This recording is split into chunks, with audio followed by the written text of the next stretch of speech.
Hi வணக்கம் மக்களே. இன்றைக்கி பார்த்திங்கன்னா காலையில் கோலம் போட்டாச்சு.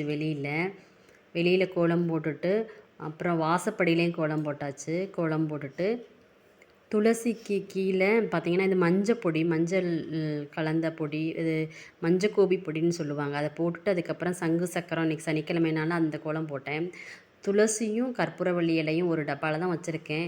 துளசி மாடம் ஒன்று வாங்கி வைக்கணும்னு நினச்சிட்ருக்கேன். அப்புறம் பார்த்திங்கன்னா இது வந்து கோலப்பொடியும் அந்த அரிசி மாவும் சேர்த்து போட்டிருக்கேன் அந்த கோலம். அப்போ தான் கொஞ்சம் அழியாமல் இருக்கும். இது பார்த்திங்கன்னா அரோமா விளக்குக்காண்டி அந்த குட்டி பானையில் கொஞ்சம் ஓட்டை போட்டு அதுக்குள்ளே விளக்கு வச்சு மேலே சூடம் அந்த மாதிரி ஏதாச்சும் போட்டு வச்சோம்னா நல்ல ஸ்மெல் வரும். இன்றைக்கி காலையில் பார்த்திங்கன்னா இட்லி தான். இட்லியும் சாம்பார் வச்சு சாப்பிட்றதுக்கு எல்லோரும் ரெடி பண்ணியாச்சு. அவங்க வேலைக்கு போயாச்சு. பெரிய பாப்பாவும் சின்ன பாப்பாவும் இட்லி சாப்பிட்டாங்க. சாப்பிட்டுட்டு பார்த்திங்கன்னா இன்றைக்கி வந்து முட்டாய் போடுவோம். முட்டாய் போட்டு கடைகளுக்கு கொடுத்துட்ருக்குறோம். போட இனிமேல் தேங்காய் திருக ஆரம்பிக்கணும். குட்டி பாப்பா இப்போ விளாண்டுட்ருக்குறாங்க. இன்றைக்கி பார்த்திங்கன்னா தை மாதம் 6வது நாளில் இன்றைக்கி கிருத்திகை வருது. கிருத்திகை வந்து முருகனுக்கு உகந்த நாள்.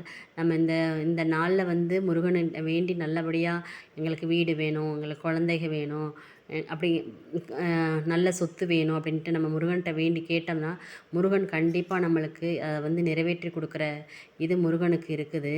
அதனால் முருகன் கோயிலுக்கு போய் 6 விளக்கு போட்டோம்னா முருகனுக்கு ரொம்ப நல்லது. Okay, thank you.